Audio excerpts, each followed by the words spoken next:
Selamat pagi jemaat yang dikasihi Tuhan. Kembali bersama-sama kita datang untuk beribadah kepada Tuhan. Sebelum kita memulai ibadah, mari kita membacakan visi misi STT Aletheia.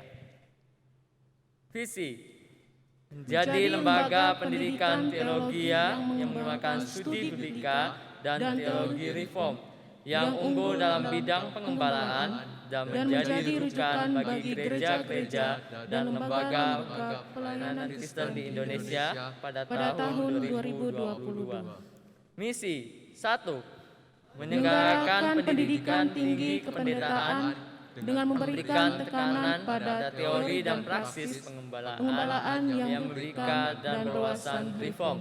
2. Menyelenggarakan penelitian teologi tentang teori dan praksis pengembalaan yang lebih berwawasan reform yang relevan dalam konteks pelayanan di Indonesia. 3. Menyelenggarakan pengabdian masyarakat dalam bentuk pengembalaan dan pemberdayaan warga gereja dan lembaga Kristen di Indonesia. Saat teduh.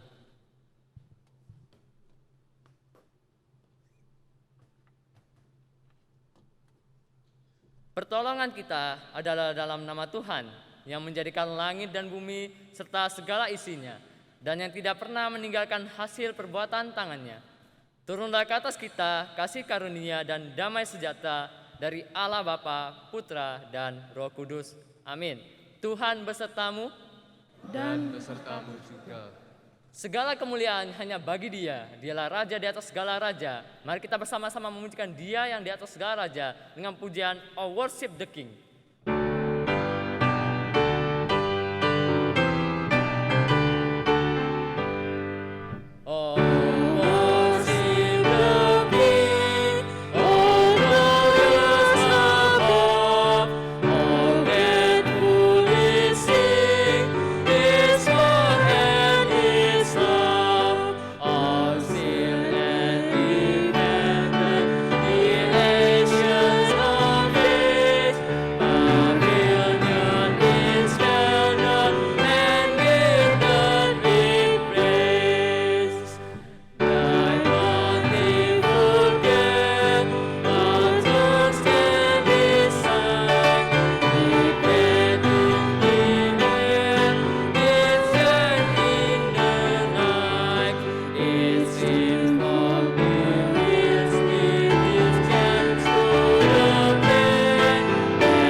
Mazmur 24 ayat 1 dan 2 berbunyi, Mazmur Daud, Tuhanlah yang mempunyai bumi serta segala isinya, dan dunia serta yang diam di dalamnya. Sebab Dialah yang mendasarkannya di atas lautan dan menegakkannya di atas sungai-sungai. Jemaat dipersilakan untuk duduk kembali.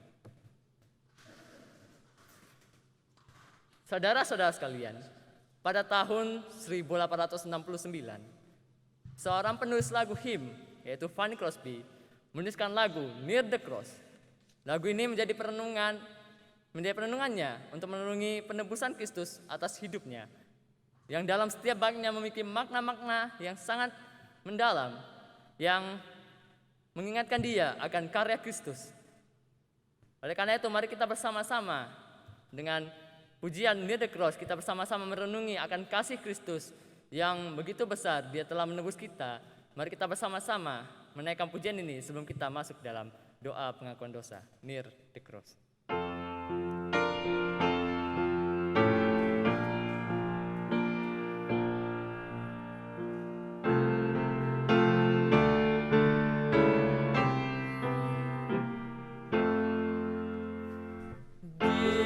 Jesus, see me near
saya memberi waktu bagi kita semua untuk mengakui kesalahan dan dosa kita di hadapan Tuhan.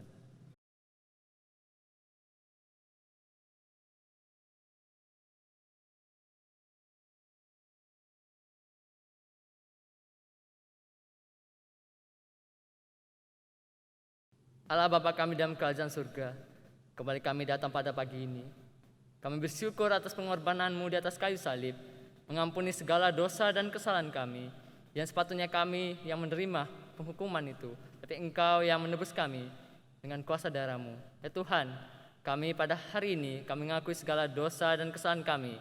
Mohon Tuhan mengampuni dosa dan kesalahan kami, baik yang kami sengaja maupun yang tidak kami sengaja ya Tuhan.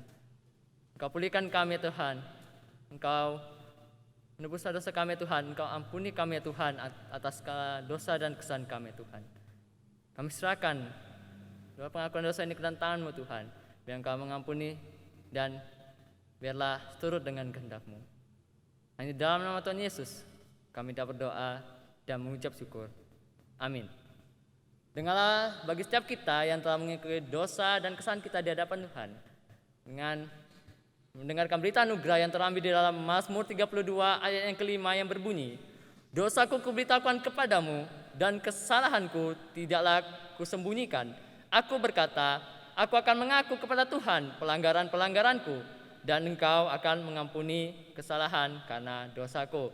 Jemaat saya persilakan untuk bangkit berdiri. Bersama-sama kita akan membacakan petunjuk hidup baru untuk menjadi patokan kita menjalani kehidupan di sini. Petunjuk hidup baru 1 Petrus 3 ayat 10 yang berbunyi demikian.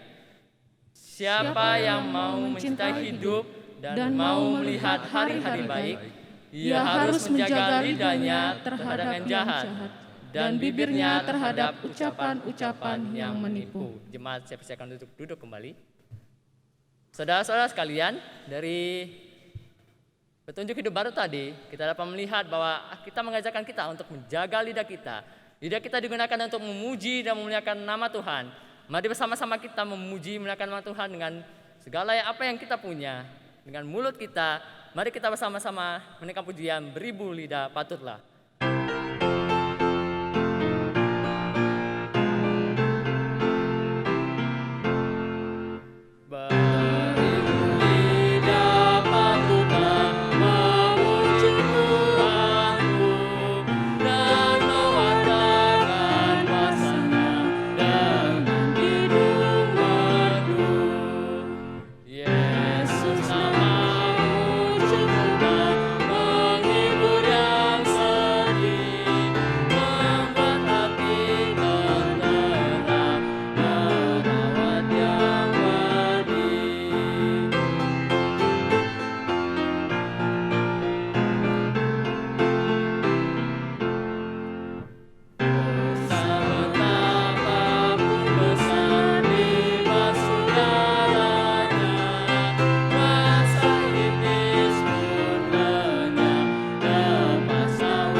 Jemaat saya persilakan untuk bangkit berdiri bersama-sama dengan umat di sepanjang abad di segala zaman. Mari kita bersama-sama mengakui iman kita sesuai dengan pengakuan iman rasuli yang akan kita nyanyikan.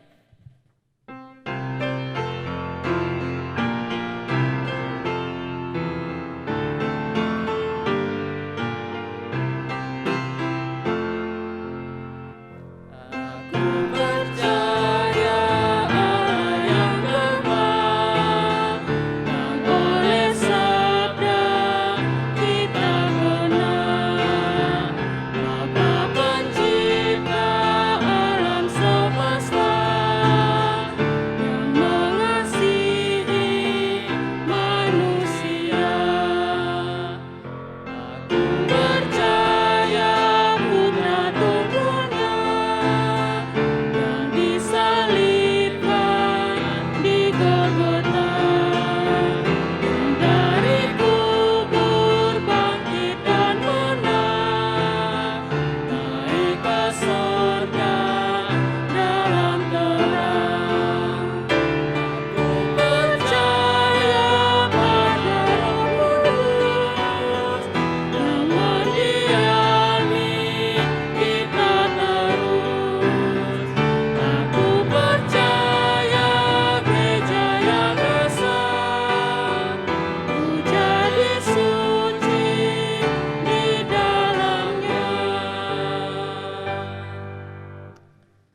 Dengan tetap berdiri, kita akan bersama-sama menaikkan beberapa doa syafaat. Yang pertama, kita berdoa untuk masa SPT, yaitu surat pemberitahuan tahunan, ya, di mana ini masa-masa untuk surat laporan pembayaran pajak, ya. Kita berdoa agar setiap orang yang wajib pajak dapat membayar pajaknya dengan tepat waktu, dan biarlah pajak yang telah dibayar, ya, setiap orang yang bertanggung jawab dapat membawa bangsa kita untuk ke depan lebih baik, untuk maju dan berkembang. Sekali lagi kita berdoa untuk masa SPT, surat pemberitahuan tahunan, khususnya tentang pajak, agar setiap orang yang wajib pajak dapat membayar pajaknya dengan tepat waktu dan bertanggung jawab, agar dapat membangun bangsa dan negara kita Indonesia. Yang kedua, kita berdoa untuk masa UTS. Kita berdoa untuk mahasiswa, ya, dapat bertanggung jawab untuk setiap tugas dan tanggung jawab yang telah diberikan. Kita berdoa agar mereka dapat belajar dengan sebaik-baiknya, agar dapat mendapatkan hasil yang maksimal. Sekali lagi berdoa untuk masa UTS, kita berdoa untuk setiap mahasiswa agar dapat bertanggung jawab dengan setiap tugas dan tanggung jawab, serta dapat belajar dengan sebaik-baiknya untuk mendapatkan hasil yang maksimal.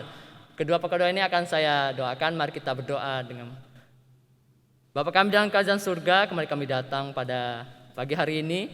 Kami bersyukur telah menyertai kami, di mana kami dapat bersama-sama menaikkan beberapa doa kami, ya Tuhan. Yang pertama, ya Tuhan, kami berdoa untuk SPT tahunan, ya Tuhan, masa-masa SPT tahunan. Biarlah Engkau yang mendekati setiap orang-orang yang terlibat, ya Tuhan, setiap orang-orang yang bertanggung jawab dan membayar pajak, agar mereka dapat bertanggung jawab, ya Tuhan, untuk mengembangkan bangsa ini ke depan lebih baik, ya Tuhan.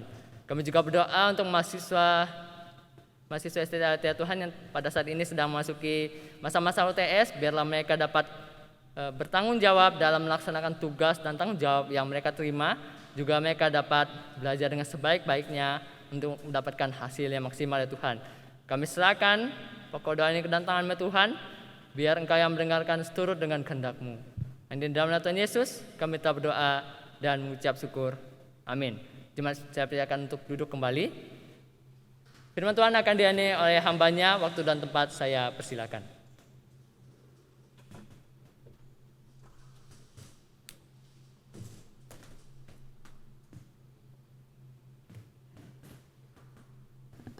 Mari sekali lagi kita bersatu dalam doa. Tuhan, kami datang padamu, kami mau persiapkan hati kami untuk menyambut firman-Mu. Roh Kudus-Mu telah berada dalam hati kami masing-masing. Bila Tuhan pada saat ini memohon mengajar setiap kami. Pujilah Tuhan dan mulialah nama-Mu. Di nama Yesus Kristus kami berdoa dan mengucap syukur. Amin. Selamat pagi Bapak Ibu dan saudara-saudara sekalian.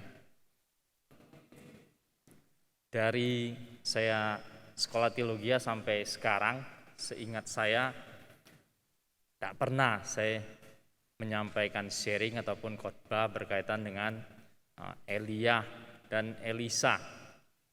Tapi akhir-akhir ini, 6 bulan terakhir ini, saya lihat baca-baca di 1 Raja-Raja, 2 Raja-Raja, ternyata banyak hal yang menarik di zaman pelayanan mereka, Elia dan Elisa. Nah, hari ini kita akan melanjutkan melihat satu perikop yang dalam pelayanan Elisa tercatat di dalam 2 Raja-Raja pasal 2. Mari kita buka bersama.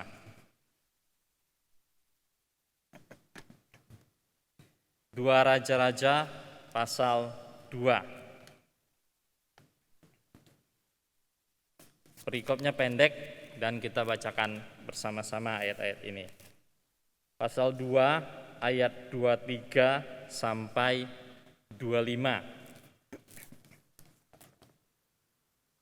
2 Raja-Raja pasal 2 ayat 23 sampai 25. Kita akan bacakan bersama-sama beberapa ayat ini. 1, 2, 3.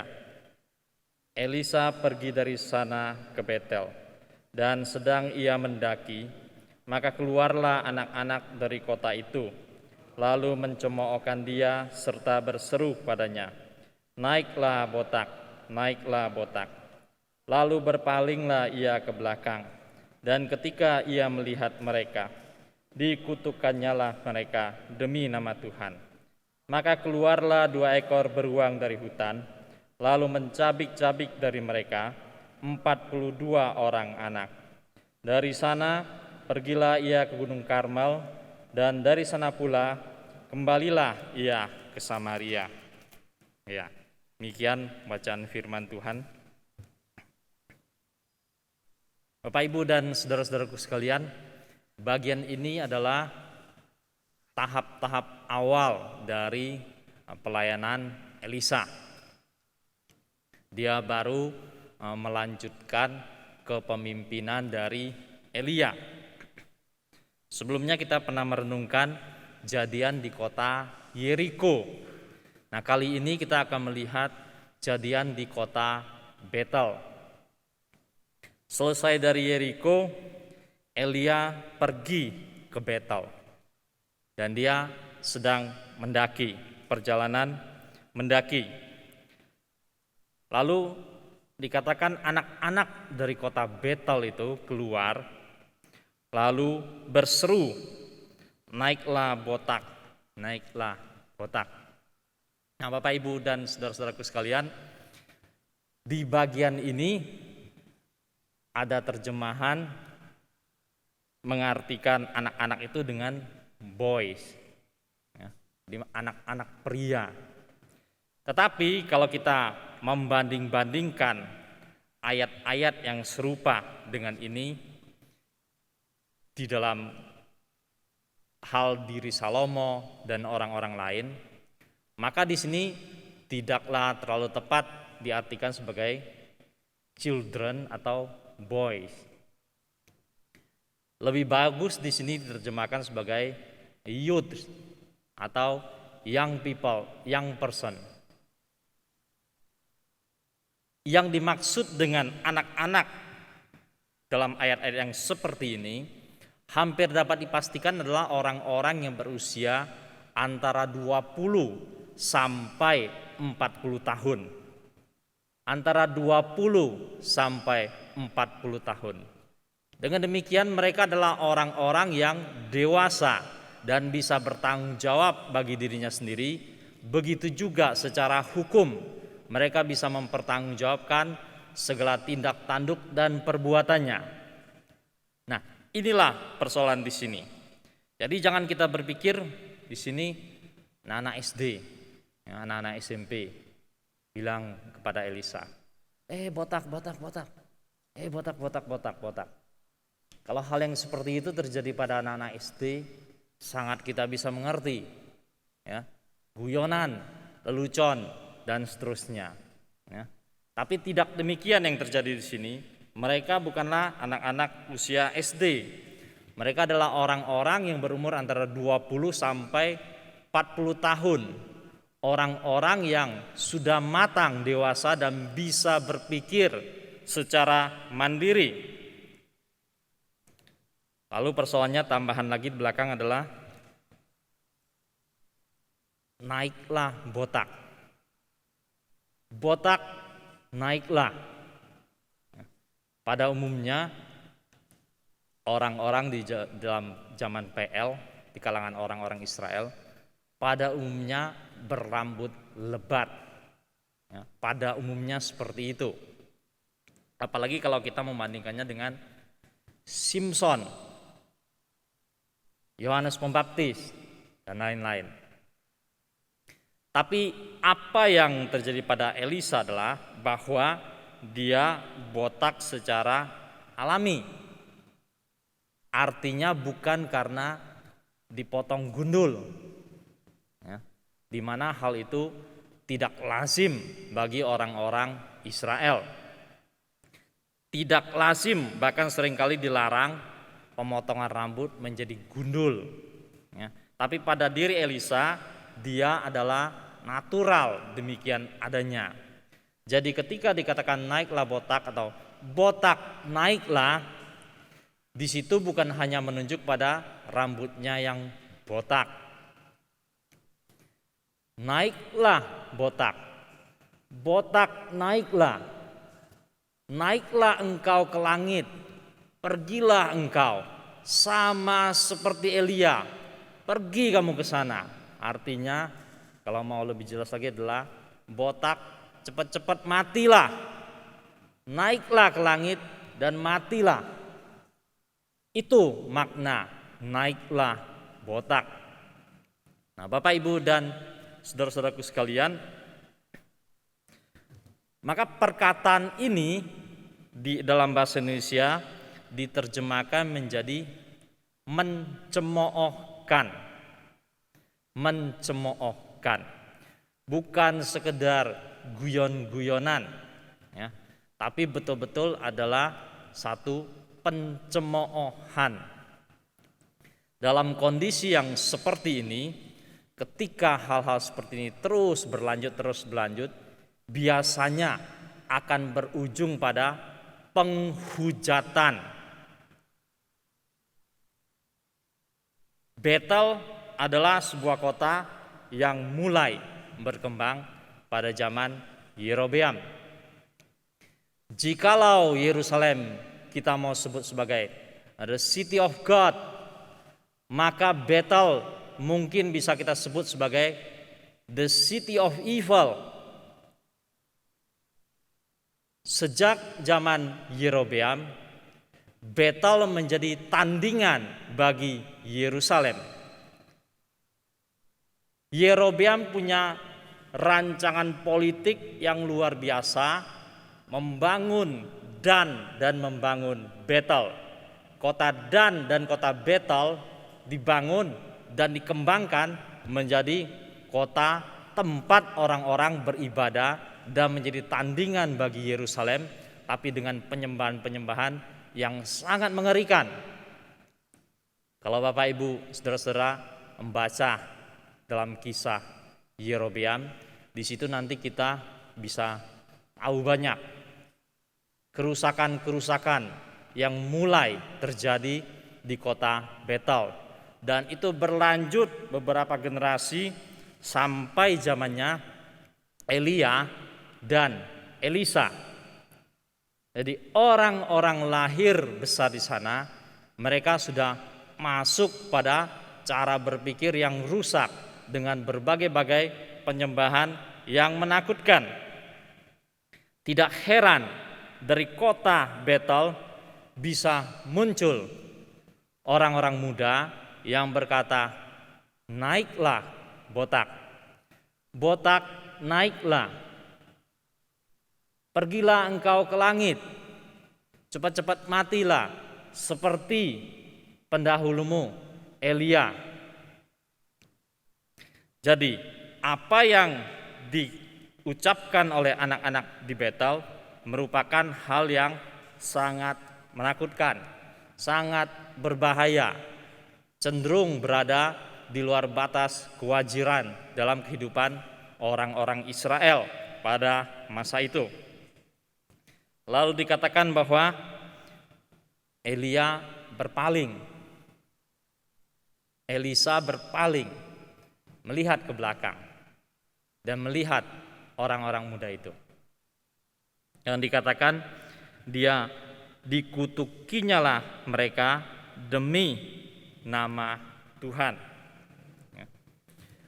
Memberkati juga demi nama Tuhan, dan mengutuki di sini juga demi nama Tuhan. Menyehatkan air di Yeriko demi nama Tuhan, dan mengutuki di sini juga demi nama Tuhan. Itulah yang tercatat di dalam Imamat pasal-pasal terakhir berkaitan dengan berkat dan berkaitan dengan kutuk. Dan kemudian dikatakan, keluarlah 2 ekor beruang dari hutan, lalu mencabik-cabik dari mereka 42 orang anak, 42 orang muda. Ada orang mengatakan 42 orang ini adalah satu bentuk yang kelompok menunjukkan banyak. Ada yang mengartikan ini adalah angka yang persis 42. Tapi apa yang penting di sini adalah 42 orang-orang muda itu adalah menunjukkan satu kelompok yang sudah dewasa dan terkoordinir. Satu kelompok orang-orang yang dewasa yang terkoordinir ataupun terprovokasi sehingga mereka mengucapkan kata botak naiklah, naiklah botak. Memang di mana-mana di dunia ini dalam kelompok yang besar orang-orang melakukan kejahatan itu enteng. Di mana-mana dalam kelompok orang-orang melakukan kejahatan itu enteng.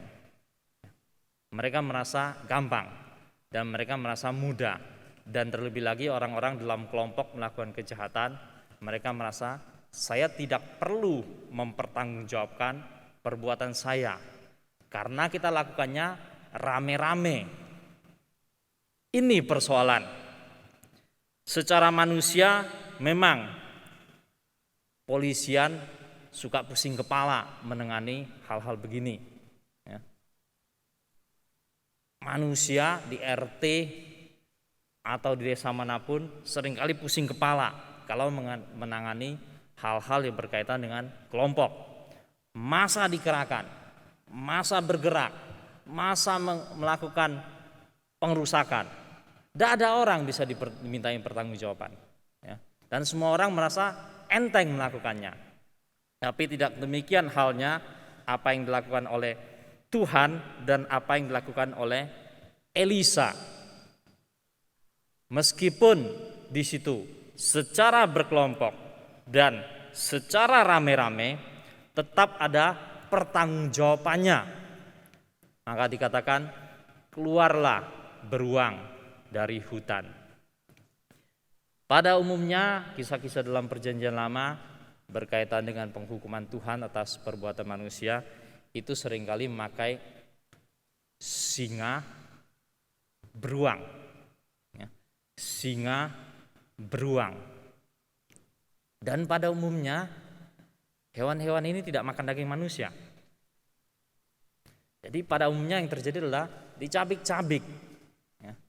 Tidak jelas kita di sini apakah 42 orang itu sampai mati semuanya atau hanya terluka parah.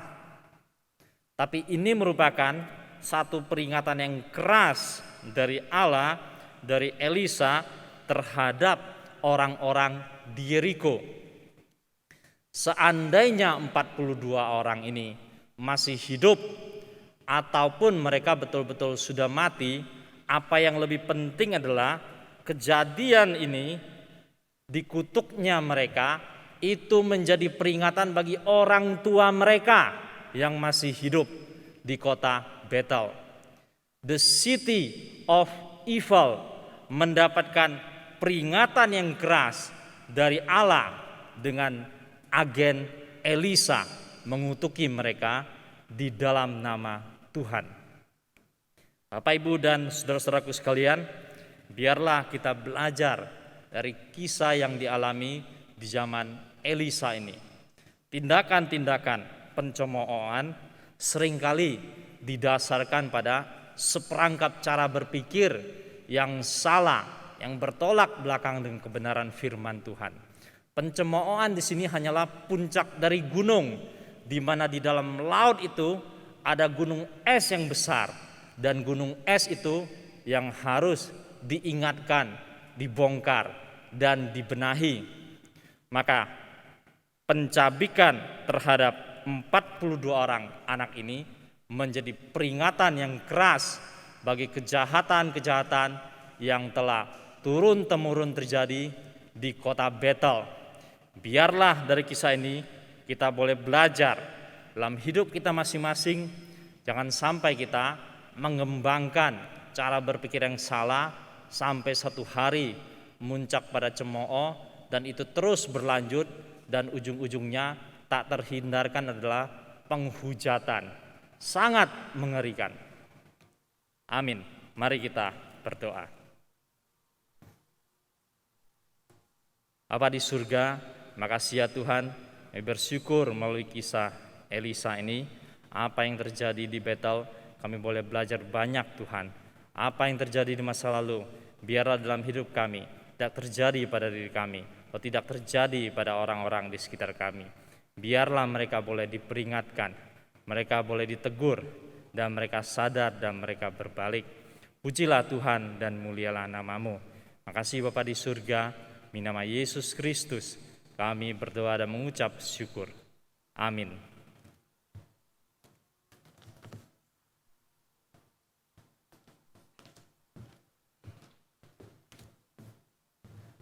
Terima kasih kepada hambanya yang telah menyampaikan kebenaran firman Tuhan. Biar firman Tuhan dapat mengajarkan kita untuk selalu menjaga diri kita terhadap hal-hal yang buruk. Berikut kita akan melihat laporan persembahan. Persembahan dapat ditransfer melalui rekening yang telah disediakan bagi yang ingin transfer. Bersama-sama kita bersyukur atas karya Tuhan. Kita sudah memberikan persembahan sebelum masuk ke ruangan ini. Mari kita bersama-sama menyerahkan persembahan kita kepada Tuhan dengan menaikkan pujian, bawa persembahanmu.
Persembahan kita di hadapan Tuhan dengan berdoa. Bapa kami dalam kerajaan surga, kami kali datang pada pagi ini. Kami terima kasih atas firman yang kami dengar. Kami dapat belajar untuk menjaga diri kami. Tuhan, kami juga telah memberikan sebagian dari apa yang Tuhan berikan kepada kami. Biar persembahan ini dapat menjadi berkat bagi orang-orang yang mengolahnya Tuhan, agar dapat mengembangkan kerajaan-Mu dimanapun itu Tuhan. Kami serahkan ibadah kami sanjungkan tangan-Mu. Dalam nama Tuhan Yesus kami telah berdoa, mengucap syukur. Amin. Segala kemuliaannya hanya bagi Allah. Doksologi, doa berkat akan disampaikan oleh Evangelis Hali. Doksologi.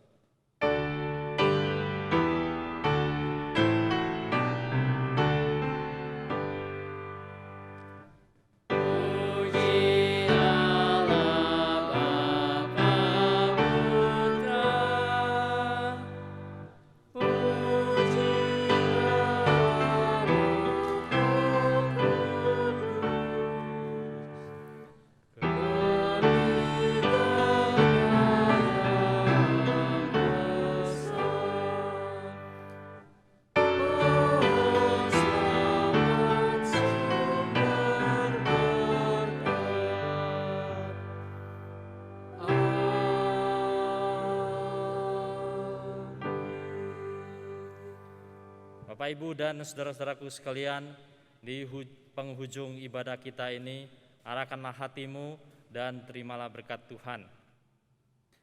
Anugerah keselamatan dari Tuhan kita, Yesus Kristus, cinta kasih dari Allah Bapa, tuntunan, penghiburan, kekuatan dari Allah Roh Kudus akan menyertai setiap kita dari sekarang sampai selama-lamanya kita bertemu dengan Tuhan. Amin.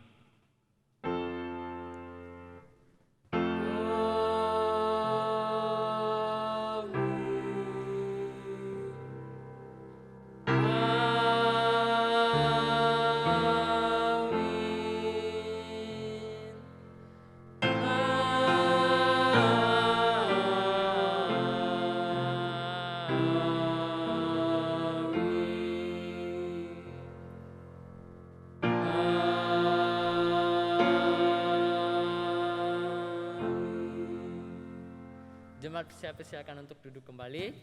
Saat teduh ibadah kita selesai, Tuhan Yesus memberkati.